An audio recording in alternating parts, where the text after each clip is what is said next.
So இன்றைக்கி நம்ம இதில் பார்க்கக்கூடியது வந்து இது கொஞ்சம் யோசிக்கக்கூடிய கணக்கு மாதிரி, ஓகேவா? ஒன்றும் கஷ்டம் கிடையாது. பொதுவாக நான் ஒரு கான்செப்ட் சொல்லியிருக்கிறேன்.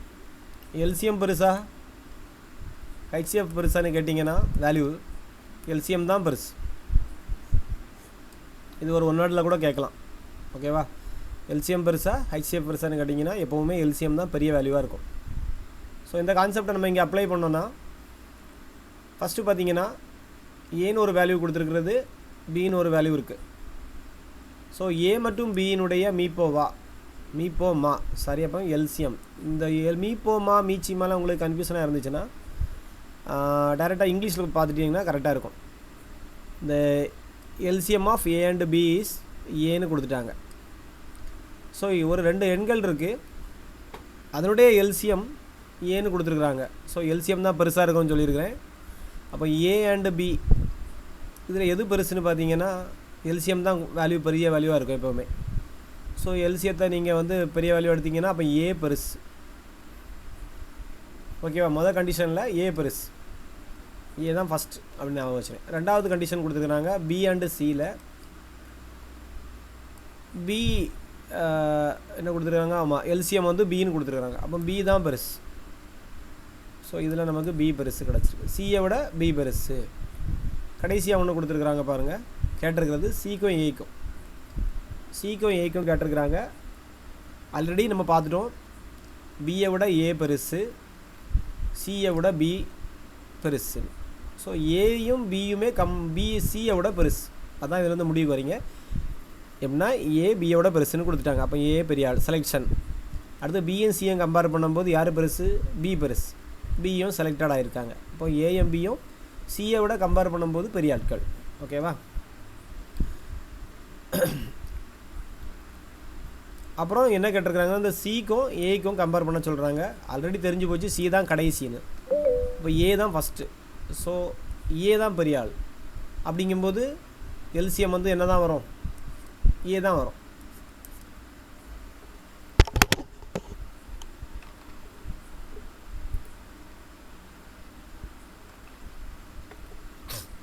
ஓகேவா? யாருக்கா விளங்காமல் இருந்துச்சுன்னா நீங்களாம் ஒரு வேல்யூ போட்டு பார்த்துக்கலாம், ஏக்கு பிக்கு சிக்கு, ஓகேவா? ரைட்.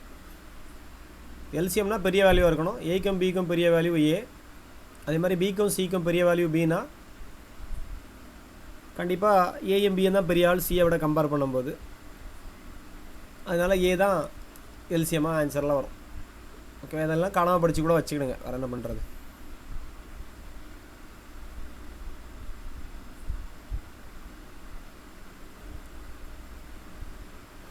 இரு சார்பக எண்களினுடைய பெருக்கற்பலன் 117. சார்பக எண்ணா கோப்ரைம் நம்பர், ஓகேவா? 2 சார்பக எண்களுடைய பெருக்கற்பலன் 117. அந்த 2 எண்களுடைய மீச்சியமாக கேட்டிருக்கு. சார்பக எண்ணா நான் சொல்லியிருக்கிறேன், ஹெச்சிஎஃப் வந்து 1 வரணும். சார்பக எண்ணினுடைய ஹெச்சிஎஃப் வந்து எப்படி இருக்கும்? 1ங்கிற வேல்யூ தான் வரும். ஏன்னா ஹெச்சிஎஃப் கிடையாது அதுக்கு, ஓகேவா? கிடைக்காது. அதனால் நம்ம அதை வந்து 1ன்னு எடுப்போம். ஸோ சார்பக எண்களுடைய பெருக்கற்பலன் 117.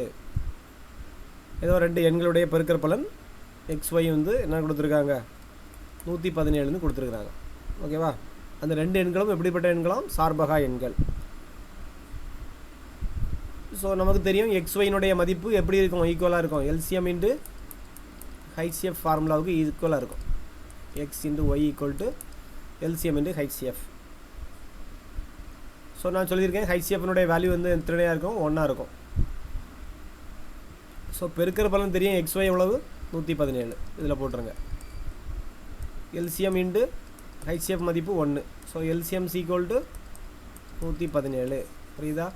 அவங்க கொடுத்துருக்க கண்டிஷன் படி 2 எண்களுடைய பெருக்கிற பலன் XY 117. அப்புறம் சார்பக எண் வரை கொடுத்துருக்குறாங்க 2. அந்த சார்பக எண்ணினுடைய ஹெச்சிஎஃப் கண்டிப்பாக எப்படி தான் இருக்கணும்? 1ஆக தான் இருக்கணும், சரியா? காமன் ஃபேக்டர் கிடையாது இதுக்கு. ஸோ 1ன்னு எடுப்போம். இப்போ ஹெச்சிஎஃப் இடத்தை ரீப்ளேஸ் பண்ணி 1 போடணும். இந்த கணக்கு கொஞ்சம் முக்கியமாக நோட் பண்ணி வச்சுக்கோங்க, ஓகேவா? ஸோ எல்சிஎம் கிடச்சாச்சு 117.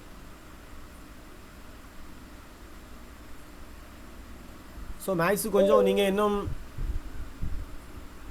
டீட்டெயிலாக படிக்கணும், இல்லை நல்லா நிறைய மேக்ஸ் கொஞ்சம் வீக்காக இருக்கிறீங்க அப்படின்னு ஃபீல் பண்ணிங்கன்னா ஏதாவது கண்டிப்பாக ஒரு புக்கு ரெஃபர் பண்ணுங்கள். ஓகேவா, ரெஃபர் பண்ணி வாங்கி படிங்க.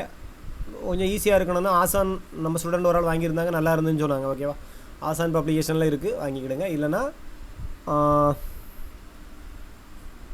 ஆப்டிடியூடு ரீசனிங் இந்த மாதிரிலாம் வாங்கினோன்னா புக்கோட பேர் மறந்துட்டு நான் ரெண்டாவது அகர்வால் புக்குன்னு நினைக்கிறேன். ஓகேவா, அகர்வால் புக்கு கூட வாங்கி வச்சு படிக்கலாம். ஓகேவா, அது உங்களுடைய இஷ்டம். ரொம்ப பேசிக்காக டிஎன்பிஎஸ்சியை மட்டும் ஃபோக்கஸ் பண்ணுறவங்க ஆசான் புக்கு வாங்குங்க. ஓகேவா, ரைட். சார் இப்போ ஆசான் புக்லேயும் எல்லா அதுலேயுமே வந்து சம் கொடுக்குறாங்க, ப்ளஸ் வந்து பிற போட்டிகள் தேர்வுன்னு சொல்லி அது ஒரு சம் இருக்கு. அதான் சம் இருக்கா? எல்லா சம்மும் இருக்கு அப்படின்னா? ஆமாம் சார், அதில் எல்லாமே இருக்கு, சொல்யூஷனோட இருக்கு. சொல்யூஷனோட இருக்கு சார். அது இல்லாம ப்ரீவியஸ் இயர் கொஸ்டின் கொடுத்துருக்காங்க. 2016 ஆமா, அந்த எல்லா மேத்ஸ் இருக்குமே இருக்கு. நம்ம 35 கொஸ்டின்ஸ் கேக்குறாங்களோ, ஸோ அதுவுமே இருக்கு. ஆப்டிடியூட் இருக்கு, ரீசனிங் இருக்கு. இப்போ இதுல என்ன ஒரு டவுட்னா, இப்போ நம்ம ஆசான் புக்கு ஃபாலோ பண்ணிட்டு இருக்கோம்னா, இப்போ நீங்க கொடுக்குற பிடிஎஃப் இருக்குல்ல, அதையும் நம்ம போட்டு பார்க்கணுமா சார்? இல்ல அதுதான் எனக்கு டவுட்டா இருக்கு. நான் வந்து பேசிக் ப்ராப்ளம் நான் வந்து இப்போ என்னன்னா ஒவ்வொரு மாடலையும் 1 அல்லது 2 ப்ராப்ளம் தான் எடுத்துட்டு இருப்பேன். பேசிக் இதான் மாடலுங்கிறதுல 1-2 ப்ராப்ளம் நான் கொடுத்துட்டு இருக்கேன். ஆல்ரெடி ஒர்க் ஷீட்டு ப்ரிஃபர் பண்ணணும்னு நினச்சிட்டு இருந்து அது நம்மளால் முடியலை. ஸோ முடியலைன்னு இல்லை, கொடுத்துருந்தேன். அதனுடைய நிறைய பேருக்கு எக்ஸ்ப்ளனேஷன் இருக்காது, நீங்கள் தான் அதை சால்வ் பண்ணுறது மாதிரி இருந்துச்சு. ஆனால் இந்த புக்கை நீங்கள் வாங்கி ஏதோ சொல்யூஷன் இருக்கக்கூடிய ஒரு புக்கை வாங்கி நீங்கள் ஓனாக ஒரு நோட்டு போட்டு சால்வ் பண்ண தொடங்கிட்டீங்கன்னா நிறைய ப்ராப்ளம் சால்வ் பண்ணுவீங்க. நான் கொடுக்கக்கூடிய ப்ராப்ளத்தை விட கொஞ்சம் ட்விஸ்டடான ப்ராப்ளம் இருக்கலாம், ஆனால் கான்செப்ட் இதாக தான் இருக்கும்.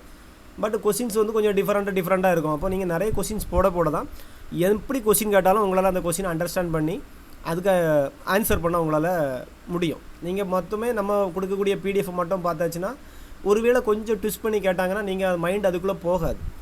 ஒரு கொஸ்டின் எப்படி வேணாலும் கேட்கலாம், ஆனால் கான்செப்ட் சேமாக தான் இருக்கும். XY = LCM × HCF தான் நம்ம ப்ராப்ளம்லாம் பார்த்தோம். இப்போ ஒரு ப்ராப்ளத்தில் திடீர்னு பிடிச்சி கேட்டாங்களா, சார்பக எண்களின் பெருக்கற் பலன். ஸோ அங்கே இங்கேயா சின்ன ட்விஸ்ட் வச்சுருப்பாங்க. ஸோ கொஸ்டின் எப்படியெல்லாம் கேட்க முடியும் அப்படிங்கிறத ஒரு புக் வாங்கி பார்த்தீங்கன்னா உங்களுக்கு தெரிஞ்சிடும். ஸோ அதனால் நம்ம அந்த ஆசான் பப்ளிகேஷன் புக் வாங்கி ப்ரிப்பேர் பண்ணுறது நல்லாயிருக்கும்னு தோணுது. நீங்கள் கொஞ்சம் வேணால் அதில் ஒர்க் பண்ணி பாருங்கள். டெய்லி ஒரு 1/2 மணிக்கூர் அதில் இருந்து பாருங்கள் அந்த புக்கில். ஓகேவா, நான் 1-2 இன்ஸ்டியூட்டில் அதை பார்த்துருக்குறேன். அந்த புக்கை வச்சு தான் கிளாஸே இது பண்ணிகிட்ருக்குறாங்க. ஓகேவா, நம்ம எப்படி தமிழுக்கு புத்தா பப்ளிகேஷன் புக்கை வச்சு நம்ம படிச்சுட்டு இருக்கிறோமோ அதே மாதிரி ஒரு சில இன்ஸ்டியூட்டுக்கு நான் போயிருக்கிறேன் கிளாஸ் எடுக்கிறதுக்கு. அங்கே வந்து இந்த புக்கை தான் ஃபாலோ பண்ணுறாங்க. ஆசான் ஸ்டூடெண்ட் நல்லா இருக்குன்னு சொன்னாங்க, அதனால தான் உங்களுக்கு அந்த புக்கை ப்ரிப்பேர் பண்ண சொல்லியிருக்கேன். ஓகேவா மேடம்? இது ஓகே சார். இப்போ நம்ம ஃபாலோ பண்ணுறோம்னா நம்ம பிடிஎஃப் மட்டும் ஒரு தடவை கிளான்ஸ் பார்த்தா போதுமா சார்? நீங்கள் கொடுக்குற பிடிஎஃப் நம்ம பிடிஎஃப்யா? ஆமாம் சார். ஜஸ்ட் நம்ம கிளாஸ் அட்டன் பண்ணுறீங்க, கான்செப்ட் உங்களுக்கு புரியுறதுக்காக நான் இந்த கணக்கெல்லாம் எடுத்துகிட்டு இருக்கிறேன். கடைசி ரிவிஷனுக்கு நீங்கள் இது பார்த்தாலே போதும். இல்லைன்னா நீங்கள் ஒரு கான்செப்ட் எடுத்து ப்ரீவியஸ் இயர் கொஸ்டின் மட்டும் கிளியராக பார்த்தாலே போதும் மேடம். எப்படி கேட்டாலும் அடிக்கலாம். சரி, ஓகே மேடம், கிளாஸை கண்டினியூ பண்ணுறேன். ஸோ 2 சார்பக எண்களுடைய பெருக்கற் பலன் கணக்கு பார்த்துட்டோம். இன்றைக்கி ரெக்கார்டர் வீடியோ இருக்குது, கிளாஸ் லேட்டாக அட்டன் பண்ணுறவங்க வேணால் இதை பார்த்துக்கலாம். ஓகேவா, சரி. அடுத்து பாருங்கள், 3 வெவ்வேறு எண்களுடைய மீச்சிமா கொடுத்துருக்குறாங்க. அது வந்து எது மீப்போவாக இருக்க முடியாதுன்னு கேட்டிருக்காங்க. இது HCF ஆக இருக்க முடியாது அப்படின்னா LCM கொடுத்துருக்கு 120. கீழே இருக்கக்கூடிய ஆப்ஷன்ஸில் எது வந்து HCF-ஆக கட்டாயம் இருக்க முடியாது அப்படின்னு மாதிரி கேட்டிருக்கிறாங்க. HCF கேட்டிருக்கிறதுனால நீங்கள் என்ன பண்ணிக்கலான்னா டிவைட் பண்ணி பார்த்துடணும். எந்த நம்பர் டிவைட் ஆகுதோ அது வந்து மீப்போவாக இருக்கும். எது டிவைட் ஆகலையோ 120ஆல் 120 எது கொண்டு நம்ம டிவைட் பண்ண முடியலையோ அதான் ஆன்சர். ஏன்னா இருக்க முடியாதுன்னு கேட்டிருக்கு, எது இருக்கலாம்னு கேட்கல. அப்போ நீங்கள் 120-ஐ 8ஆல் டிவைட் பண்ணிடலாம், மிச்சம் வரக்கூடாது, மீதி வரக்கூடாது. கட் பண்ணிங்கன்னா இதில் கண்டிப்பாக மீதி வராது. எப்படின்னா இதில் பாதி 4 அடிப்பீங்க, இதில் பாதி 60 அடிப்பீங்க, அப்புறம் 2 30.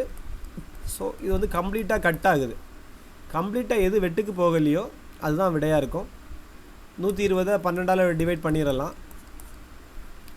அதே மாதிரி 120-ஐ 24ஆலையும் டிவைட் பண்ணிடலாம். ஓகேவா,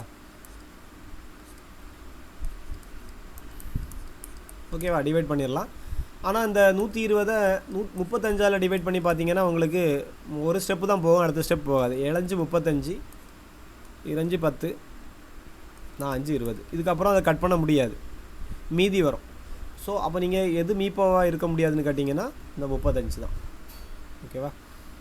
மீச்சமாக இருக்க முடியாதுன்னு கேட்டாங்கன்னா பெருக்கல் வாய்ப்பாடு யூஸ் பண்ணி பார்க்கணும். மீப்பாவாக இருக்குன்னு கேட்டாங்கன்னா டிவைட் பண்ணி பார்க்கணும். ஸோ இதுக்கு டிவிஷன், இந்த அடுத்த ப்ராப்ளத்தில் மல்டிப்ளிகேஷன். 8ஆம் வாய்ப்பாடு சொல்லி பார்க்கணும். Next problem பார்த்துடுங்க. ஸோ அதை முடிக்காதவங்க நோட் பண்ணிவிடுங்க. முடிச்சுட்டு இந்த 74th ப்ராப்ளத்தை பாருங்கள்.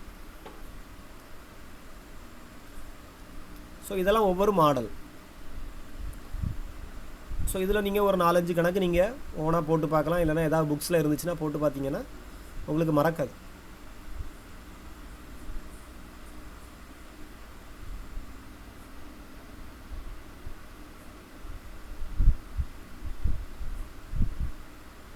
ஸோ இந்த 74வது ப்ராப்ளம் பார்த்தீங்கன்னா 2 எண்களுடைய மீப்போ, போன கணக்கில் மீச்சிமாக கொடுத்துருந்தாங்க, இந்த கணக்கில் மீப்போவாக கொடுத்துருக்காங்க, ஹெச்சிஎஃப் கொடுத்துருக்குறாங்க. 8 எல்சிஎம் வந்து எதை இருக்க முடியாதுன்னு கேட்டிருக்கிறாங்க. ஸோ அங்கே டிவைட் பண்ணி செக் பண்ணோம். இங்கே வந்து மல்டிப்ளிகேஷன் 8ஆம் வாய்ப்பாடு சொல்லி பார்க்கணும். மீப்போவாங்கிறது வாய்ப்பாடு தான். ஸோ 8வது டேபிள் சொல்லி போகும்போது எந்த நம்பர் இதில் மிஸ் ஆகுதுன்னு பாருங்கள். இல்லை 8ஆம் வாய்ப்பாடை கொண்டு இதை கட் பண்ணி பார்த்தாலே போதும்.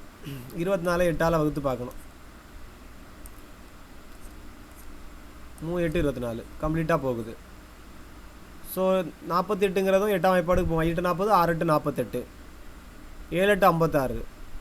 பட்டு 60 மட்டும் நீங்கள் 8ஆல் மிச்சம் இல்லாமல் டிவைட் பண்ண முடியாது.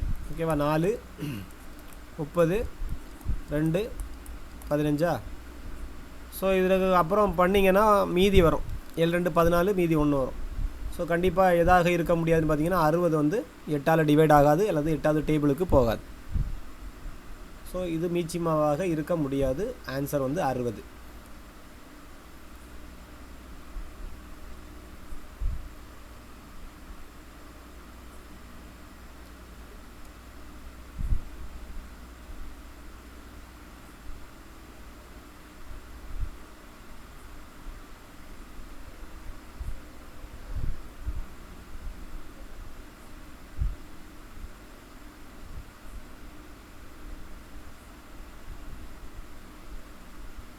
இந்த மாதிரி மிகப்பெரிய எண் வகுக்கும் மிகப்பெரிய எண் அப்படி கேட்டாங்கன்னா,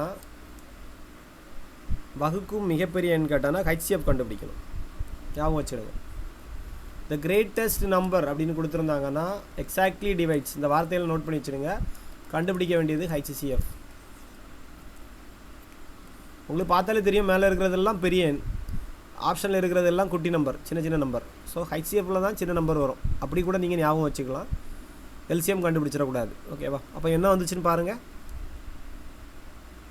ஸோ இந்த ஒரு கான்செப்டை யூஸ் பண்ணி வேறு கணக்கு, வழி கணக்கு கேட்பாங்க. எப்படின்னா அரிசி கணக்கு, இது அளக்கக்கூடிய மிகப்பெரிய அளவுகோல் எது கேட்பாங்க. ஒரு பையில் 20 கிலோ அரிசி இருக்குது, ஒரு பையில் 40 கிலோ அரிசி இருக்குது, ஒரு பையில் 50 கிலோ அரிசி இருக்குது. ஏதோ ஒரு தானியத்தை வச்சுருப்பாங்க. இதை எல்லாத்தையும் மிச்சம் மீதி வராமல் அளக்கக்கூடிய ஒரு அளவுகோலை ரெடி பண்ணுங்கள். எல்லாத்தையும் அளக்கணும், மெஷர்மெண்ட் பண்ணணும்னா மிச்சம் வராமல் அளக்கணும். அப்படின்னா நீங்கள் இந்த வேல்யூவுக்கு எல்லாமே, அந்த கிலோகிராம்ஸுக்கு எல்லாமே ஹெச்சிஎஃப் கண்டுபிடிச்சா போதும். அதுக்கு தேவையான ஒரு அளவுகோல் கிடச்சிரும். ஓகேவா?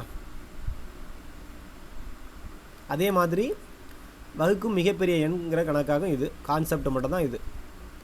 இதை வச்சு நீங்கள் வேறு வழி கணக்கு கேட்க வாய்ப்பு இருக்குது. அதே மாதிரி லிட்டர் கணக்கு கேட்பாங்க. ஒரு கேனில் இவ்வளோ லிட்டர் பால் இருக்குது, இன்னொரு கேனில் இவ்வளோ லிட்டர் பால் இருக்குது, இன்னொரு கேனில் இவ்வளோ லிட்டர் பால் இருக்குது. எல்லாத்தையும் ஈக்குவலாக அளக்கிற மாதிரி ஒரு அளவுகோல், எத்தனை லிட்டரு, 5 லிட்டருக்கு அளவுகோல் ரெடி பண்ணணுமா, 10 லிட்டர் அளவுகோல் ரெடி பண்ணணுமா, அந்த இதில் வந்து கோரி ஊற்றினா மிச்சம் வரக்கூடாது. கம்ப்ளீட்டாக அளக்கணும். உதாரணத்துக்கு இப்போ உங்கள் கையில் ஒரு 10 லிட்டர் அளக்கக்கூடிய ஒரு அளவுகோல் இருக்குது. ஆனால் உங்கள்கிட்ட இருக்கக்கூடிய பாத்திரத்தில் 15 லிட்டர் பால் இருக்குது. ஸோ அதை நீங்கள் கம்ப்ளீட்டாக அளக்க முடியாது. ஏன்னா ஒருக்கா கோரும்போது 10 லிட்டரு எடுத்துகிட்டு போக மீதி உங்களுக்கு 5 லிட்டர்னு தான் இருக்கும். ஸோ நம்ம கண்டுபிடிக்கக்கூடிய 3 கேன் அளவுக்கும் எக்ஸாக்ட்லி மிச்சம் வராமல் அளந்து ஊற்றுற மாதிரி ஒரு அளவு கேட்டாங்கனாலே ஹெச்சிஎஃப் தான் கண்டுபிடிக்கணும். ஞாபகம் வச்சுருங்க. இந்த மாதிரி கணக்கு கேட்குறாங்க. ஸோ நம்ம பிடிஎஃப்பில் இருக்காது. நான் அதுக்குள்ளே கணக்கு 2வது தாரேன். ஓகேவா? இந்த பிடிஎஃப்பில் இல்லை அந்த கணக்கு. 3 சார் ஆன்சர். இதுக்கு ஆன்சர் 3. இதுக்கு ஆன்சர் 3 இல்லை பார்த்துடுங்க, கொஞ்சம் செக் பண்ணுங்கள். 7 வருதான்னு பாருங்கள். ஹெச்சிஎஃப் கண்டுபிடிக்கணும். 105 1001 24 36. ஸோ இதை பார்த்தீங்கன்னா மொதல் நம்பரை ஆட் பண்ணாலும் 105, அடுத்து 1001, இது எத்தனை வாய்ப்பாடுக்கு போகுங்கிறது டவுட் இருக்குது. ஸோ இதை வந்து நீங்கள் கண்டுபிடிக்கிறது கொஞ்சம் கஷ்டப்படுவீங்க. 3 வாய்ப்பாடுக்கு முதல் உள்ளது போகும், 5 வாய்ப்பாடுக்கு போகும். பட் எல்லாமே காமனாக போகுமானா வாய்ப்பு இல்லை. இப்போ இங்கே இருக்க வாய்ப்பாடு ஒவ்வொன்றா ட்ரை பண்ணி பாருங்கள். ஆப்ஷனில் இருக்கிறது 3 வாய்ப்பாடு போகாது. 7th டேபிளுக்கு கொடுத்து பாருங்கள். 1 7 சார் 7, 7 5 35. ஓகேவா? ஸோ ஓகே ஆகிட்டு. அது ரெண்டாவது 1 7 7 மீதி 3, 4 28 மீதி 2 21, 3 7 21. ஓகேவா? அப்புறம் 7 3 21, 3 7 3 21 மீதி 3 33, 4 28, 5 மீதி 2 56. ஓகே, அப்போது இதுக்கப்புறம் நீங்கள் காமனாக கொடுக்க முடியாது. 5 1 6 3 வாய்ப்பாடுக்கு போகும், 4 4 8 3 வாய்ப்பாடுக்கு போகாது. ஸோ இங்கே இருக்க ஆப்ஷனில் 3 வாய்ப்பாடு இங்கே 11 இருக்குது, அடுத்தது 21 இருக்குது. கண்டிப்பாக இங்கே 3 வந்தால் 3 7 21 வர வாய்ப்பு இருக்குது. பட் ஆனால் இது 3 வாய்ப்பாடால் போகாது. அதனால நம்ம இதை நிறுத்திக்கிட்டுறோம். ஸோ 7ங்கிறது தான் ஹெச்சிஎஃப். ஓகேவா? சரி.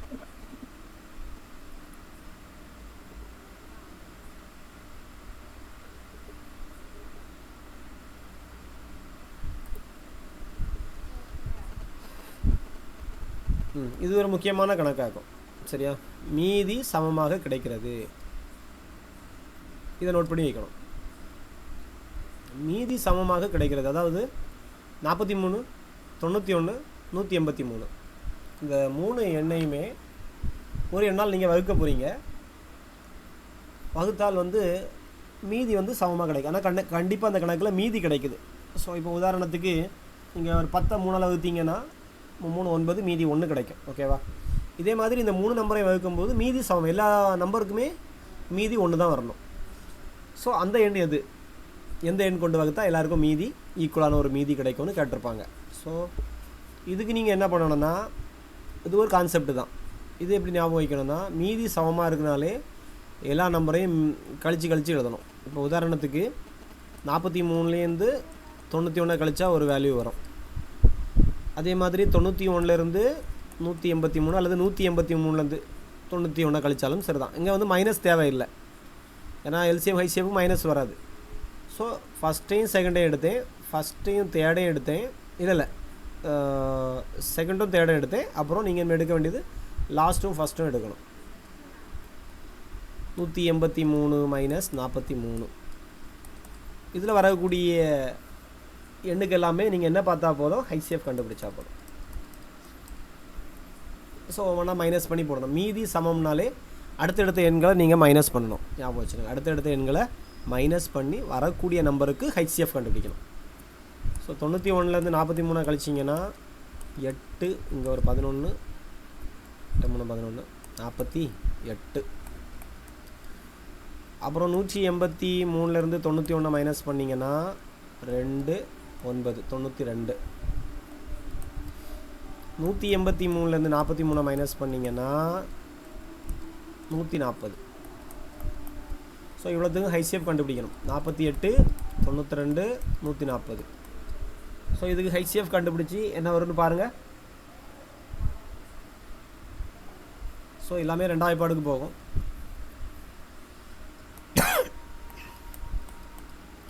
4 2 8 மீதி 1 6 2 12 7 2 14 0. திரும்பியும் 2 வாய்ப்பாடில் போகும். ஈவன் நம்பர் எல்லாமே 2ஆல் போகும். 12, இதில் பாதி 23, இதில் பாதி 35. இதுக்கப்புறம் காமனான நம்பர்னால் போகாது. இது 5 வாய்ப்பாடில் போகும், இது வந்து 3 வாய்ப்பாடு போகும், 2 வாய்ப்பாடு போகும், எதுவே போகும். ஸோ இதுக்கு காமனான ஒரு நம்பர் கிடையாது. ஸோ ஹைசிஎஃப் எத்தனை? 2 × 2 4. நீங்கள் வேணால் ட்ரை பண்ணி பார்க்கலாம், 4ஆல் வகுத்து பார்க்கலாம் ஒவ்வொரு எண்ணையும். சரியா? இப்படி செய்ய தெரியலன்னா நீங்கள் என்ன பண்ணணும், ஆப்ஷனில் இருக்கிறத ஒவ்வொரு நம்பராக வகுத்து பார்த்தீங்கன்னா எதுக்கு ஈக்குவலாக மீதி கிடைக்கும்னு பார்த்தா போதும். ஓகேவா? 43 4ஆல் வகுத்து ஒரு மீதி வரும். அப்புறம் 91 4ஆல் வகுத்து பார்த்தீங்கன்னா அந்த மீதி நம்பர் வரும். 183 4ஆல் வகுத்தா ஒரு மீதி கிடைக்கும். ஸோ எல்லா மீதியும் சமமாக இருந்ததுன்னா ஓகே, ஆப்ஷனில் இருந்து கூட நீங்கள் போய்க்கலாம். இந்த HCF கண்டுபிடிக்க மறந்து போச்சுன்னா.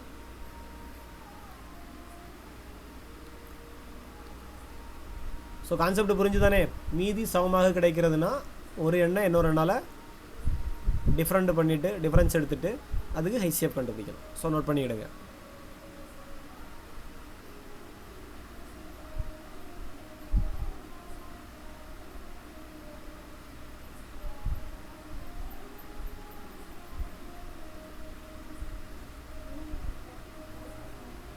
இது ஒரு ப்ரீவியஸ் இயரில் கேட்ட ஒரு கொஸ்டினில் இருந்துச்சு.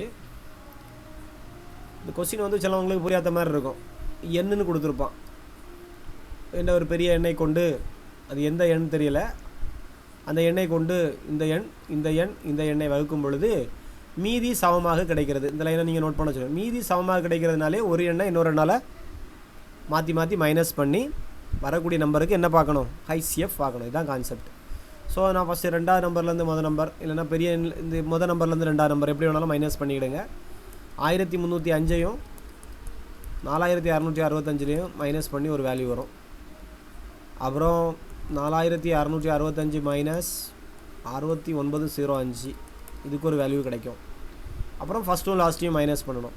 6905 மைனஸ் 1305. ஸோ இது மைனஸ் பண்ணி 3 வேல்யூ கிடைக்கும். 3 வேல்யூ தூக்கி போட்டுட்டு இது கொஞ்சம் பெருசாக இருந்த மாதிரி இருக்கும். நம்பர் பெரிய நம்பர், ஓகேவா? பார்த்தீங்கன்னா ஒரு HCF கிடைக்கும். அந்த HCF கிடைக்கக்கூடிய டிஜிட்டை ஆட் பண்ண சொல்லியிருக்கேன், அவ்வளோதான். அந்த எண்களின் கூடுதல்னால் வரக்கூடிய ஒரு டிஜிட் இருக்கும். சம் ஆஃப் தி டிஜிட் இங்கிலீஷில் கரெக்டாக இருக்குது பாருங்கள். தமிழில் எண்களின் கூடுதல் இருக்கும். அந்த எண்களினுடைய இலக்கங்களின் கூடுதல், 1ஆம் இடம் இலக்கம், 2ஆம் இடம் இலக்கம் அப்படி இருக்கும்ல, அந்த இலக்கங்களுடைய வரக்கூடிய வேல்யூவை மட்டும் ஆட் பண்ணால் ஒரு நம்பர் கிடைக்கும். ஸோ அதான் விடையாக இருக்கும், ஓகேவா? சொன்னால் உங்களுக்கு புரிஞ்சிருக்காதுன்னு நினைக்கிறேன். ஸோ நான் இப்போ லைட்டாக சால்வ் பண்ணுறேன், பார்த்துடுங்க. மொதல் நம்பரை மைனஸ் பண்ணும்போது எனக்கு 3360 கிடைக்கும். ரெண்டாவது இதுலேருந்து 4665 69,6905லேருந்து கழிச்சிங்கன்னா உங்களுக்கு ஒரு 2240. ஸோ அடுத்தது ஒரு 6905லேருந்து 1305 மைனஸ் பண்ணிங்கன்னா ஒரு 5600. ஸோ இது அவ்வளோத்துக்கு நீங்கள் HCF பார்க்கணும். நீங்கள் பாருங்கள், நிதானமாக பாருங்கள். நான் இப்போது ஸ்பீடாக சால்வ் பண்ணி முடிச்சிடுறேன், ஓகேவா? இதனால் நீங்கள் HCF கண்டுபிடிக்கும் போது உங்களுக்கு என்ன கிடைக்கும்னா 1120 கிடைக்கும், ஓகேவா? நீங்கள் வேணால் ட்ரை பண்ணி பாருங்கள். HCF வந்து உங்களுக்கு 1120 கிடைக்கும். ஸோ இலக்கங்களை கூட்ட போகிறேன். டிஜிட்ஸ், சம் ஆஃப் டிஜிட்ஸ் கேட்டிருக்கிறாங்க. இங்கிலீஷில் கரெக்டாக பாருங்கள். இலக்கங்களை கூட்டி பார்க்கணும். 1 + 1 + 2 + 0 எனக்கு டோட்டலி ஆன்சர் 4, ஓகேவா? இல்லை ஆன்சர் வந்து 4. HCF கேட்கலாம் அவங்க. அந்த HCFல வரக்கூடிய வேல்யூடைய டிஜிட்டை ஆட் பண்ணிட்டுருக்காங்க. ஸோ இதுதான் எண். அடுத்த கணக்கு.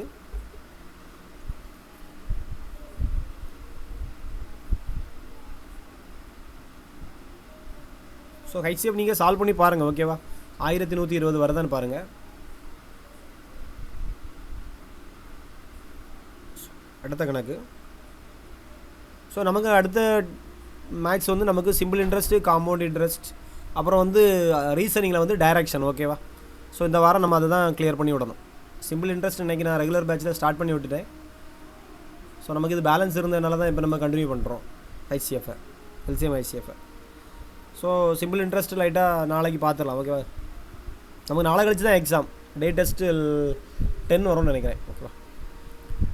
போர்ஷன்ஸ் போட்டாச்சு. நீங்கள் இப்போமே ப்ரிப்பேர் பண்ண தொடங்கிடுங்க.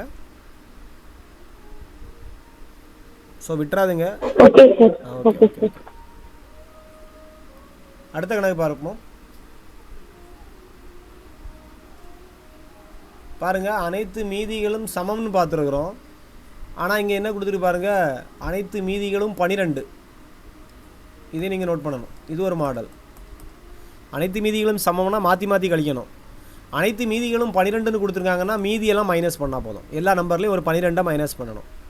ஞாபகம் வச்சுருங்க. அனைத்து மீதிகளும் சமம்னா மாறி மாறி கழிச்சு வரக்கூடிய நம்பருக்கு ஹைசிஎஃப். நல்லா கான்செப்ட் ஞாபகம் வச்சுக்கணும். அனைத்து மீதிகளுக்கும் ஒரு வேல்யூ கொடுத்துருந்தாங்கன்னா அந்த வேல்யூவை ஒவ்வொரு நம்பர்லேயும் மைனஸ் பண்ணணும். உதாரணத்துக்கு இப்போ மீதிகள் 12 கொடுத்துருக்கு. ஸோ அப்போ நீங்கள் செய்ய வேண்டியது 1356 ஒரு 12 மைனஸ் பண்ணணும், அதுக்கு ஒரு வேல்யூ கிடைக்கும். அடுத்தது 1868 ஒரு 12 கழிக்கணும், அதுக்கு ஒரு வேல்யூ கிடைக்கும். அப்புறம் 2764 ஒரு 12 கழிக்கணும், அதுக்கு ஒரு வேல்யூ கிடைக்கும். ஸோ இப்படி கழித்து வரக்கூடிய 3 வேல்யூக்கும் நீங்கள் என்ன கண்டுபிடிச்சா போதும்னா ஹைசிஎஃப் கண்டுபிடிக்கணும். ஓகேவா? அப்போ பெரிய எண் கிடைக்கும். பெரிய அளவு பெரிய எண் எல்லாமே ஒன்று தான்.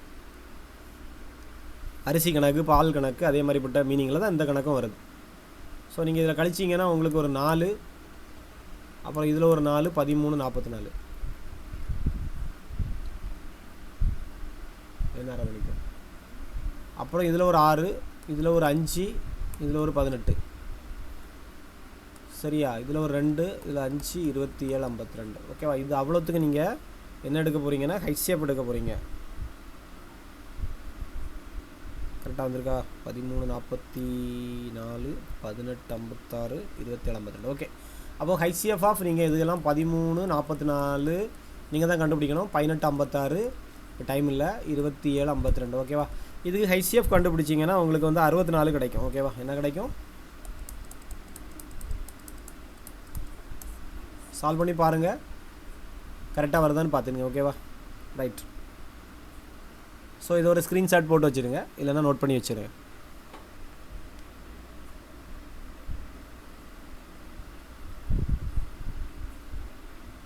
ஸோ இப்போ ஓரளவு இது வரைக்கும் எல்சிஎம் ஹைசிஎஃப் ஓரளவு நீங்கள் கிளியராக இருப்பீங்கன்னு நினைக்கிறேன். பேசிக் ப்ராப்ளம்ஸ் ஆகலாம் ஓரளவு கிளியராக இருக்குது. அப்புறம் நீங்கள் என்ன வந்து பயிற்சி கணக்குகள் அந்த மாதிரி ப்ரீவியஸ் இயர் கொஸ்டின்ஸில் உள்ளது அல்லது தான் ஒர்க் ஷீட்டு இந்த மாதிரி நீங்கள் போட்டு பார்த்தீங்கன்னா கொஞ்சம் நாலேஜ் இதில் கம்ப்ளீட்டாக ஒரு நாலேஜ் கிடைக்கும் உங்களுக்கு. எந்த கணக்கு கேட்டாலுமே எல்சிஎம் ஹைசிஎஃப் சால்வ் பண்ணுவீங்க. ரைட். பாருங்கள், அங்கே அனைத்து மீதிகளும் 12, இங்கே ஒவ்வொரு நம்பருக்கும் ஒரு மீதி கொடுத்துருக்குறாங்க. உதாரணத்துக்கு எந்த பெரிய எண்ணை கொண்டு 3026, 5053, இங்கேயும் பெரிய எண்ணை கொண்டு, பெரிய எண்ணை கொண்டுனாலே ஹைசிஎஃப் தான் வரும். The greatest number will divide அப்படிங்கிற வார்த்தை வந்தாச்சுனாலே ஹைசிஎஃப் தான். எந்த பெரிய எண்ணை கொண்டு 3026, 5053 வகுக்கும்போது மீதிகள் முறையே ரெஸ்பெக்டிவ்லிங்கிற வார்த்தைன்னா மொதல் நம்பருக்கு உள்ளது, ரெண்டாவது நம்பருக்கு ரெண்டாவது உள்ளது. ஸோ இதையும் மைனஸ் பண்ணணும், ரெண்டாவது நம்பரையும் இதையும் மைனஸ் பண்ணி வரக்கூடிய நம்பரை ஹைசிஎஃப் எடுக்கணும். ஸோ 3026 இந்த 11 கழிக்கணும். அதே மாதிரி 5053 13 மைனஸ் பண்ணணும். 0450 5130. ஓகேவா? இந்த ரெண்டு நம்பருக்கும் நீங்கள் என்ன கண்டுபிடிக்கணும்னா ஹைசிஎஃப் கண்டுபிடிக்கணும். 3015, 5040. ஓகேவா? ஸோ இதுக்கு ஒரு நம்பர் வேல்யூ கிடைக்கும், அதான் ஆன்சர். இதுக்கு 45 கிடைக்கும்.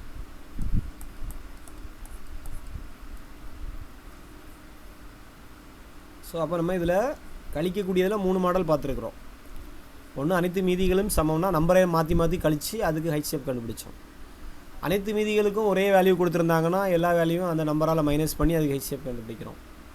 இந்த மாதிரி தனித்தனியாக மீதி கொடுத்துருந்தாங்கன்னா அந்தந்த நம்பருக்கு ரெஸ்பெக்டிவ்லி வேல்யூ கொடுத்துருப்பாங்க, அந்தந்த வேல்யூவை கழித்து அதுக்கு ஹைசிஎஃப் கண்டுபிடிக்கணும். ஓகேவா? வார்த்தை பெரிய எண்ணை கொண்டு.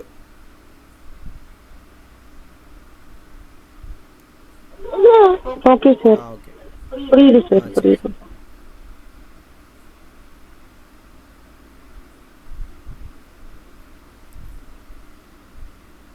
ஸோ நம்ம வந்து 2 எண்களின் பெருக்கற் பலன் தான் பார்த்துட்டு இருந்தோம். லாஸ்ட்டு குரூப் 4 குரூப் 2 தெரியல, ஒரு கொஸ்டினில் வந்து திடீர்னு இந்த கணக்கை கேட்டிருந்தாங்க. 3 எண்களின் பெருக்கற் பலன்.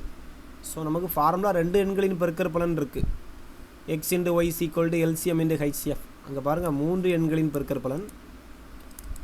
ஸோ இது கணக்கு நம்ம பிடிஎஃப்பில் இல்லை, நான் இதை ஓனாக தான் எழுதி வச்சுருக்கிறேன். 3 எண்களின் பெருக்கற் பலன். ஒரு உதாரணத்துக்கு ஒரு கணக்கு 3 எண்களின் பெருக்கற் பலன் இதான் கேட்டிருந்தாங்கன்னு நினைக்கிறேன். 3 எண்களின் பெருக்கற் பலன் 1875. அவற்றின் மீப்போவா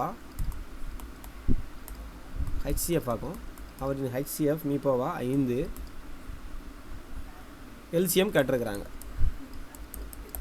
ஓகேவா? இதுதான் கொஸ்டின். இப்போ 2 எண்கள்னால் நீங்கள் ஈஸியாக போட்டிருப்பீங்க. XY = LCM × HCF போட்டு அடிச்சுட்டு போயிடுவீங்க.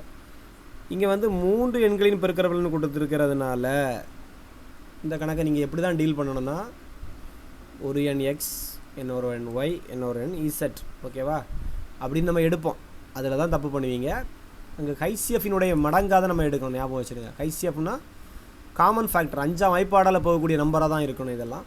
ஸோ நீங்கள் டைரெக்டாக எப்படி எடுக்கணும்னா, அந்த 3 எண்கள் 5 மடங்காக தான் எடுக்கணும். ஸோ 5x 5y 5z எண்கன்னு தான் எடுக்கணும். எல்லாரும் பண்ணக்கூடிய தப்பு இந்த தப்பு. ஸோ நமக்கு இப்போ தெரிய வேண்டியது எல்சிஎம் கேட்டிருக்கிறாங்க. ஸோ எல்சிஎம் ஆஃப் அந்த 3 எண்கள், எல்சிஎம் ஆஃப் அந்த 3 எண்கள் 5x 5y 5z.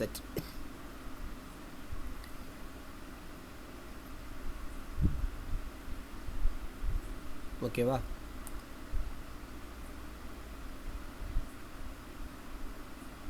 ஸோ 3 எண்களின் பெருக்கற்பலன் கொடுத்துருக்கு, வேல்யூ கொடுத்துருக்குறாங்க. 3 எண்களின் பெருக்கற்பலன்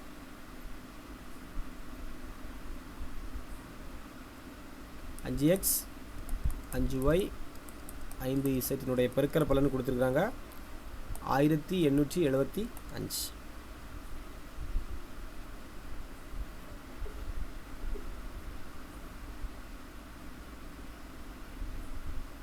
எல்சிஎம் தானே கேட்டிருக்கிறாங்க. ஸோ அந்த 3 எண்களுக்கு எல்சிஎம் பாருங்கள், 5x 5y 5z. என்ன கண்டுபிடிக்கணும்னு இப்போ தான் தெரியும். ஸோ இது காமனால் எந்த வாய்ப்பாடால் போகும்னா 5ஆல் போகும். ஸோ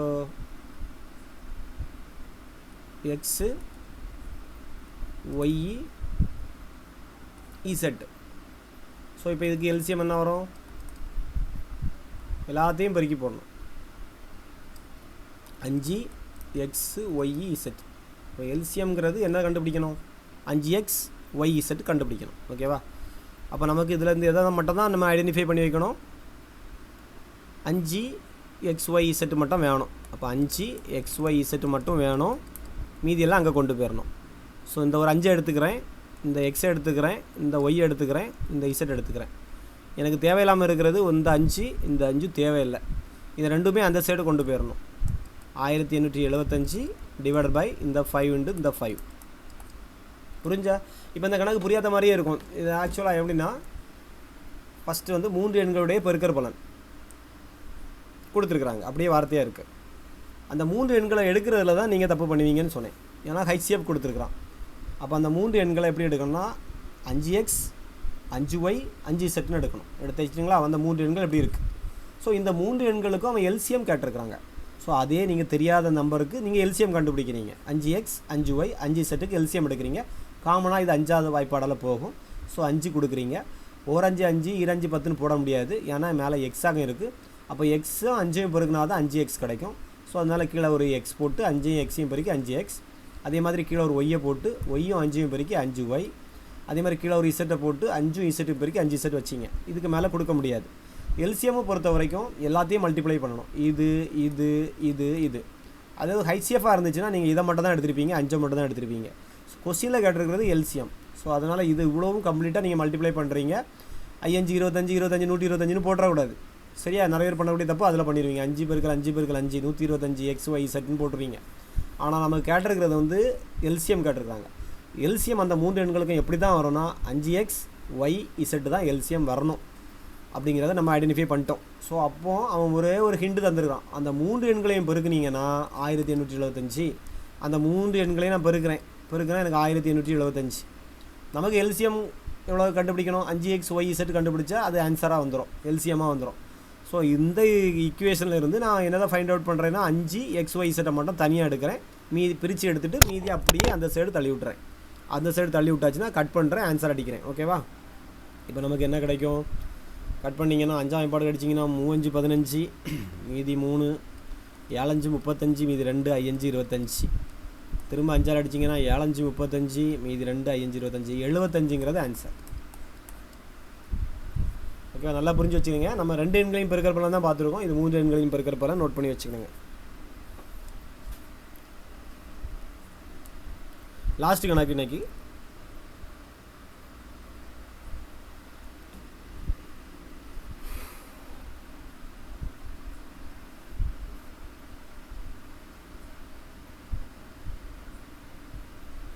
இது அடிக்கடி கேட்பாங்க. இந்த மாதிரி கொஸ்டின்ஸ் இருக்கும். 2-3 கொஸ்டின் பேப்பர் எடுத்திங்கன்னா ஒரு கொஸ்டின் இந்த மாதிரி இருக்கும். 12, 15, 18 மிகப்பெரியன்னு கேட்டிங்கன்னா ஹைசிஎஃப் கண்டுபிடிச்சோம், ஞாபகம் இருக்கா? இங்கே மிகச்சிறிய கேட்டிருக்கிறாங்க. மிகச்சிறிய 5 இலக்க எண், த லீஸ்ட் நம்பர். ஸோ நீங்கள் என்ன பண்ணணும்னா இதுக்கு அவ்வளோ ஃபஸ்ட்டு நீங்கள் எல்சிஎம் கண்டுபிடிச்சிடணும். ஒன்றுமே பார்க்கக்கூடாது, டக்குன்னு 12, 15, 18க்கு எல்சிஎம் அடிச்சிடணும். எல்சிஎம் என்ன வரனா 3 வாய்ப்பாடு 4 3 12 5 3 15 6 3 18. திரும்ப 2 வாய்ப்பாடில் 2 4 5 3 2 6. இதுக்கு மேலே போகாது. 3 2 6 2 5 10 6 10 ஒரு 3 180 வரும். 60 60 3ஆல் பெருக்கினா 180 அப்படிங்கிறது நமக்கு இப்போ தெரியும் எல்சிஎம். ஓகேவா? அப்புறம் இந்த 180 கொண்டு ஒவ்வொரு நம்பரையாக டிவைட் பண்ணி பார்த்தா போதும். 5 அப்படி செஞ்சால் நேரம் போயிடும். அதனால ஒரு வாய்ப்பு இருக்குது. என்ன கேட்டிருக்கிறாங்கன்னா மிகச்சிறிய 5 இலக்க எண் உங்களுக்கு தெரியும். மிகச்சிறிய 5 இலக்க எண் எது வரும்னு நீங்கள்கிட்ட கேட்டால் டக்குன்னு சொல்லுவீங்க. எவ்வளோ சொல்லுவீங்க? 10,000 சொல்லுவீங்க. மிகச்சிறிய 5 இலக்க எண் 5 இலக்கம் இருக்கணும், ஆனால் மிகச்சிறிய எண்ணாக இருக்கணும்.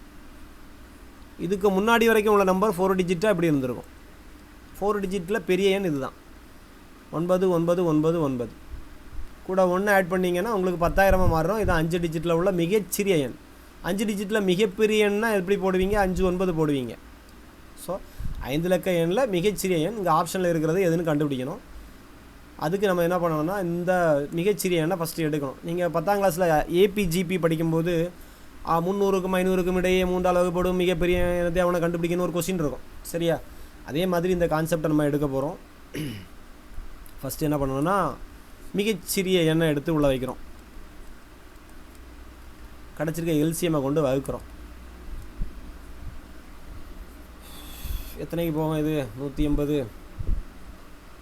ஒரு 5க்கு போகும்னு நினைக்கிறேன். 180. ஆமாம், 200க்கு 200 இருந்தால் 5 போட்டிங்கன்னா 1000 வரும்.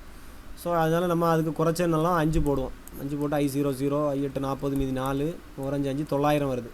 ஓகேவா? கூட 1 எடுத்திங்கன்னா 1080 வந்துடும். நமக்கு ஃபஸ்ட்டு தாண்டக்கூடாது. 5 போட்டிங்கன்னா 900. அதுலேருந்து ஒரு 100 வருமா? அப்புறம் இன்னொன்று அதே மாதிரி இன்னொரு 5 தடவை போட்டிங்கன்னா ஒரு 900. இதில் ஒரு 100 மீதி வரும். இதுக்கு அடுத்த நம்பர் கண்டுபிடிக்கணும்னா எது? சின்ன நம்பரை விட கொஞ்சம் பெரிய நம்பர் தான் இங்கே எல்லாமே இருக்குது. 10,000 தாண்டி தான் எல்லா நம்பருமே இருக்குது. இதை தாண்டி கண்டுபிடிக்கணும்.